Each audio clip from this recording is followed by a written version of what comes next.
Hey, I didn't see you there. Come real close, come real close. Close, I need to tell you something. Let me say something. Sorry. So, my mom and I just went grocery shopping and then we're back now, having some lunch. Last night's chicken soup. Yum. If you watch my episodes episodically and you're a loyal follower. Let's start off by asking how you are. How are you? I don't want to always talk about me, you know what I mean? How are you? I'm going to let the soup cool down while we have a chit chat. So, it's funny because a lot of my friends actually quit their jobs. It's something that I've noticed that's happening recently. A lot of people are quitting their jobs that they don't like. Same with me, I quit my real estate job. I've worked in real estate, retail, hospitality. I've done a lot throughout my time, my 25 years of living. This is something that's happening right now, and it's not necessarily a bad thing. I don't strike as someone, and I'm not, as someone that's lazy. I'm not lazy. I wake up every morning very early. Wow. And I like doing things. I like to keep doing things. I'm someone with a very high energy level. I'm not someone that slacks off. If you guys watch my videos, you'll know that I studied fine arts, majored in acting and performance. I just don't know what to do with that degree. Ideally, you become a teacher ideally you want to become an actor, right? Or an artist of some sort. I graduated when COVID hit, 2019, a sad time for me. And I think it killed my spirit just a little bit. And then I kind of got into retail. I got fired.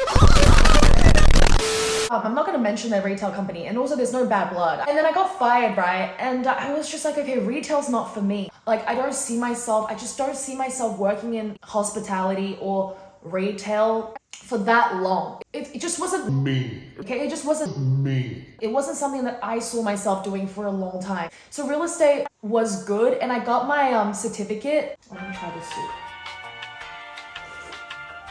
Oh, it's so good and it's so warm. So I got my certificate. You have to do an internship. I think you have to do it for a year. You have to work with a agency as an intern for 1 year before you can get your certificate of registration, and you have to complete an online course. I did that in less than a year, got my certificate, and just like that, I just didn't want to do it anymore. It just had to end. I knew it. You just feel it. But I'll get into that later. I'll get into a few personal reasons to why I quit and some of the stuff that happened in the industry that caused me to make some personal decisions to leave. Stay tuned. This is gonna be an interesting episode.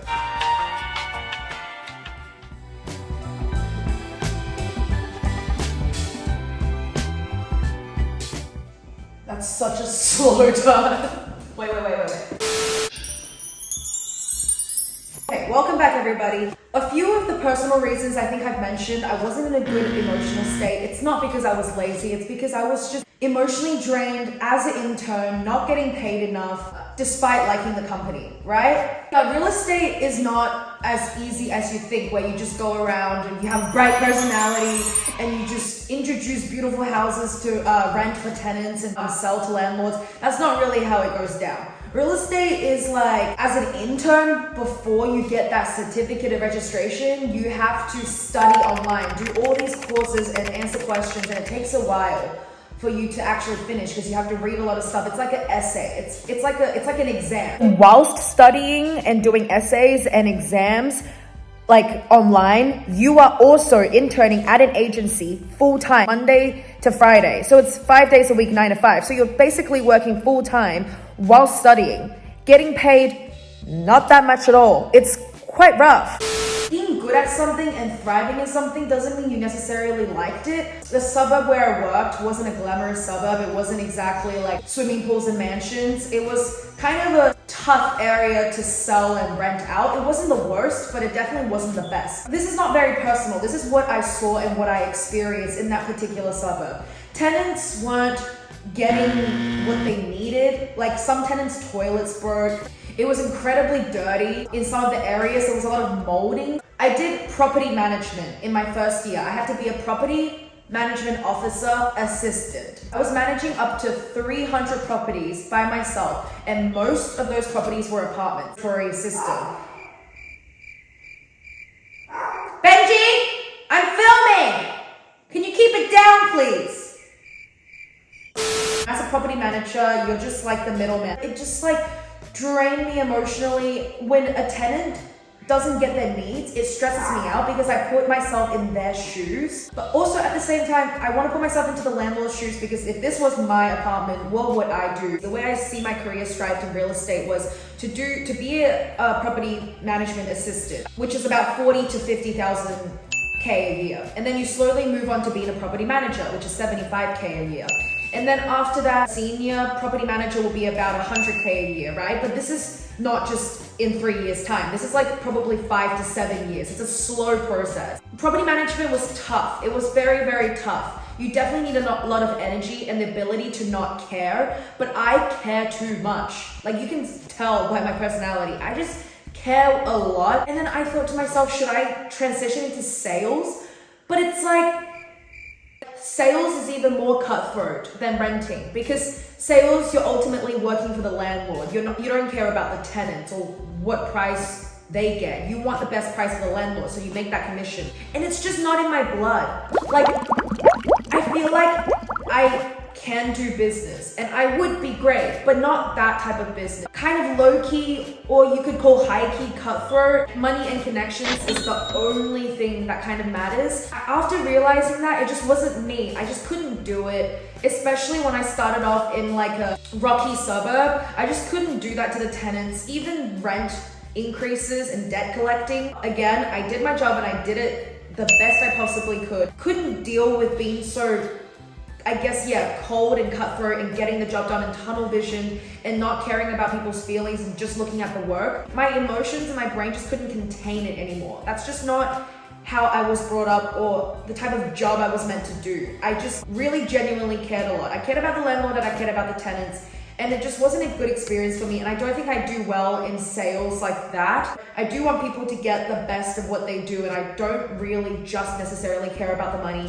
And I don't want to lie and say, look, this house is a piece of but in order to sell or rent to you, I don't want to lie and say it's cozy or it's got potential, because in reality it doesn't. And everyone knows, like, everyone can see the bullshit, and it's just like, what am I doing? I don't want to be a real estate agent. I'm turning into someone that I don't want to be. I'm saying something off a script. I'm talking like every real estate agent that's ever existed. I don't have any levels of creativity left in me. I'm so business and money driven now that I feel like I don't care about anyone or anything. It was killing my freaking soul.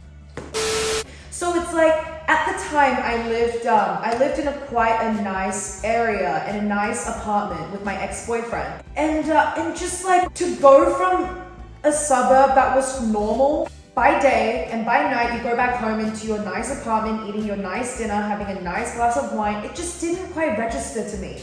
It broke me down and kind of woke me up in a way that's like, this is reality. This is real life. This is actually how some people live. Some people's houses got flooded up to like the waist area, especially people that lived on lower land areas, like where flooding hit them the hardest.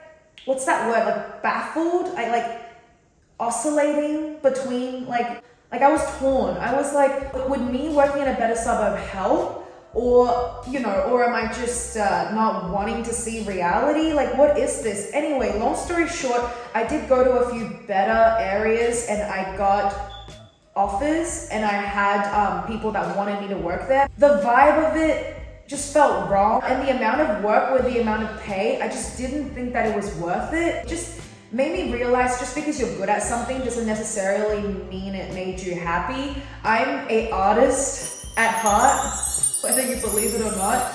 I do like a bit of business stuff, but I do see myself as an artist. I'm emotional, I'm creative, I'm loud. I just don't see myself stuck in an office job. It just drove me crazy, and I can't show my emotions. I have to be professional. It just kind of made me really stagnant and cold, and I didn't know where to project my energy at certain times. I just wasn't in a good frame of mind. I couldn't handle it anymore. I had to run away. Long story short, I quit. My ex and I ended the relationship. I moved out, we separated. I'm completely here by myself alone now. My housemate dips in every now and then. The first 2 months was torturous. I had no idea what I was gonna do with the rest of my life. I cried every single day for 6 months. I counted.